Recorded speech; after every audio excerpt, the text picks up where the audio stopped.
Computer science అనేది ఒకప్పుడు ఎవరైతే పర్టికులర్గా సాఫ్ట్వేర్ వైపు వెళ్ళాలనుకుంటున్నారో వాళ్ళు మాత్రమే కంప్యూటర్ సైన్స్ ఇంజనీరింగ్ అనేది సెలెక్ట్ చేసుకునే వాళ్ళండి. అంటే ఒక పర్టికులర్ గోల్తో ఉన్న వాళ్ళు ఆ ప్రోగ్రామ్ అనేది సెలెక్ట్ చేసుకునేవాళ్ళు.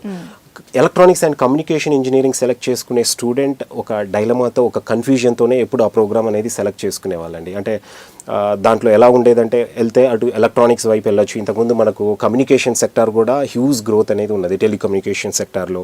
సో అటువైపు అంటే ఎలక్ట్రానిక్స్తో పాటు ఈక్వల్గా టెలికమ్యూనికేషన్ వైపు కూడా గవర్నమెంట్ సెక్టార్లో కానివ్వండి, బోత్ ప్రైవేట్ సెక్టార్లో ఆపర్చునిటీస్ ఉన్నాయి.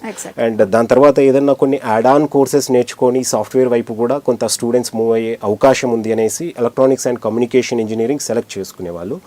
ఇప్పుడు ముందు రోజుల్లో ఏదైతే ఇది వరకు ఈసీ అనేది ఈ 3 ప్లాట్ఫామ్స్లో వెళ్ళొచ్చు అనేసి స్టూడెంట్స్ వెళ్ళేవాళ్ళు ఒక భరోసాతోటి ముందు రోజుల్లో కూడా సేమ్ భరోసాతో వెళ్ళొచ్చండి. ఎందుకంటే మనకు సెమీ కండక్టర్ మ్యానుఫ్యాక్చరింగ్ యూనిట్స్ కానివ్వండి, దాంతోపాటు ఇప్పుడు 5G నెట్వర్క్ ఇలాంటివన్నీ కూడా కొంత చేంజెస్ అనేది ఎప్పుడు రెగ్యులర్గానే జరుగుతున్నాయి కమ్యూనికేషన్ సెక్టార్లో.